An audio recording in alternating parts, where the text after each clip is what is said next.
I think Kobe was a killer. God rest his soul. The brother he'd be somebody that he'd give it to you. Mm-hmm. And not to say that he didn't play defense, because obviously, in his prime, he was an elite defender. The flip side to it, however, is that when you're playing with Shaq and the rest of the crew, and then ultimately Gasol and Bynum and the rest of the crew, you had a crew. When you struggled, you really, really struggled. Imagine somebody saying you had Pau Gasol, who before he played with Kobe had one All-Star game, one All-Star appearance, and Andrew Bynum. Let's look at Andrew Bynum. In 2009, Andrew Bynum averaged a whopping 6 points and 4 rebounds on 36% shooting from the field. He was the 6th leading scorer on the Lakers.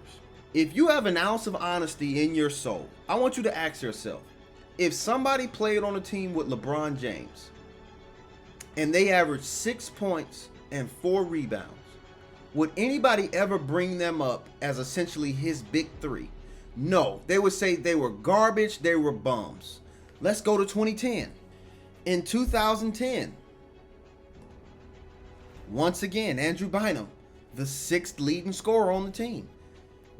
7 points a game, 5 rebounds, 45% shooting from the field.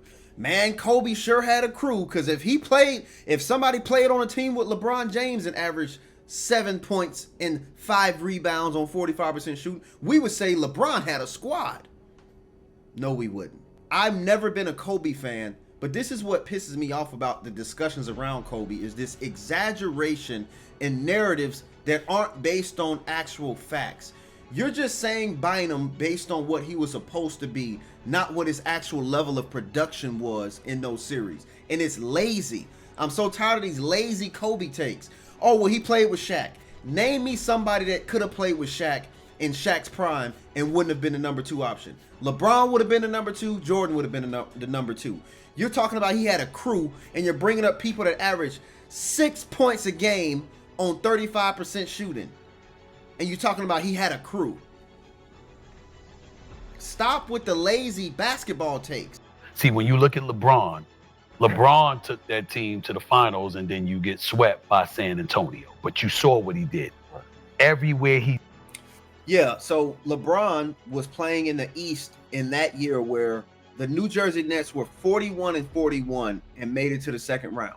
Kobe Bryant faced 3 50-win teams at least 6 different times throughout his playoff runs. Guess how many LeBron has faced in his 20-plus years? 0. 0 times has LeBron faced 3 50-win teams throughout one playoff run. Kobe did it 6 different times. And so when you bring that up, again, it's lazy basketball, because you're comparing somebody who played in a way tougher conference. And also, I think Jordan's the GOAT. But Jordan didn't take his team to the finals when he didn't have a squad like that. So why don't you use that against Jordan if you use it against Kobe? Because as bad as the Lakers were as they descended, right, in Kobe's final few years there, would that have ever happened with LeBron? The answer is no. With LeBron James, no team would have been. Again, more lazy basketball. Was Anthony Davis on the Lakers when Kobe got there? When Kobe was on his last few years after he tore his Achilles? No. They had a year where they had LeBron, Carmelo, Westbrook, and Anthony Davis, and they didn't make the playoffs. So let's look at this. In 2019, they missed the playoffs. In 2020, they won the bubble championship. 2021, lost in the first round. 2022, missed the playoffs with Carmelo, LeBron, Anthony Davis, and Westbrook. 2023, they got swept in the Western Conference Finals. In 2024 and 2025, they lost in the first round. Who on Kobe's team, after he tore his Achilles and played those last 3 years, was anywhere close to any of the guys I mentioned? None of those guys were even probably better than Westbrook. There's so many different things that go at. Tracy McGrady was big time. T-Mac was no joke. So those kind of things, again, it's all debatable in people's eyes, but not to me when it comes to Jordan.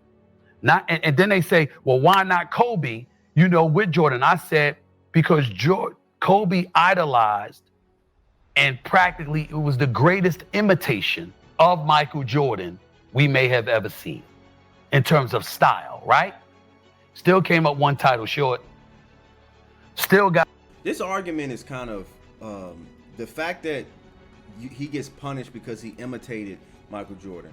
You know, when it comes to boxing, a lot of the times when you see people say who's the greatest boxers ever, it's usually Muhammad Ali and Sugar Ray Robinson. Like, usually Sugar Ray Robinson's number one and then Muhammad Ali's number two, or vice versa on a lot of these lists.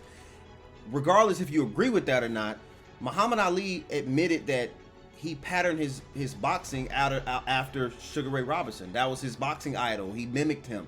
It was this man that inspired me watching him fight. I mean, he had a style.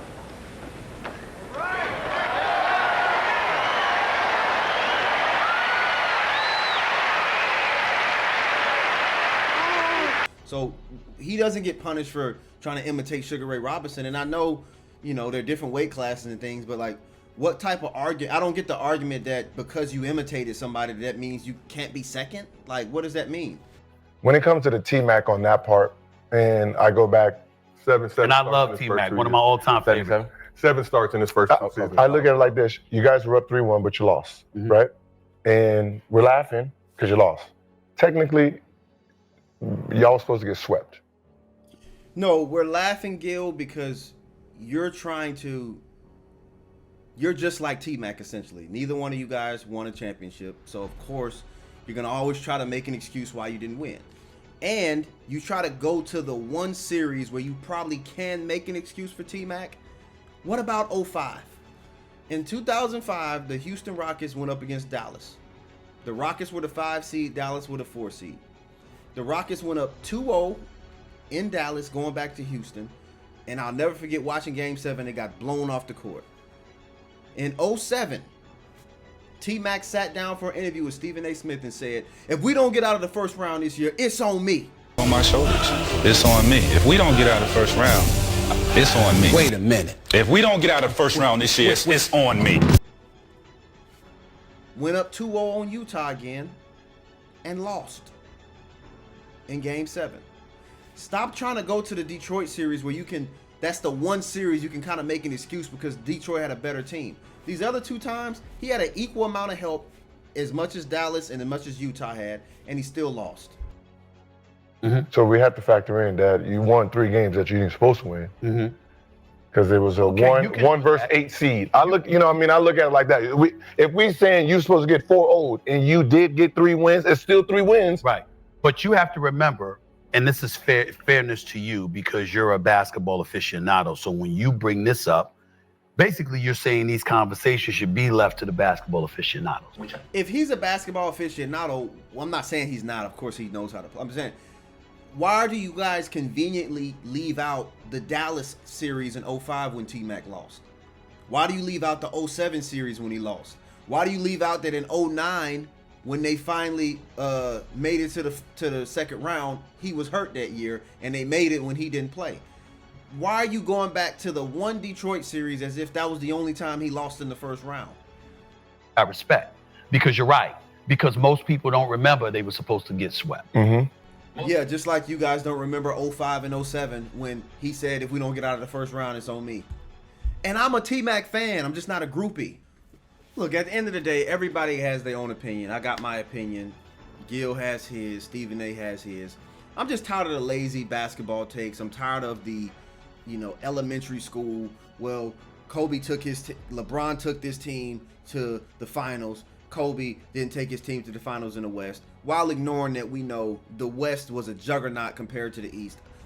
We got to stop leaving out context to try to either push our narratives or try to make a point.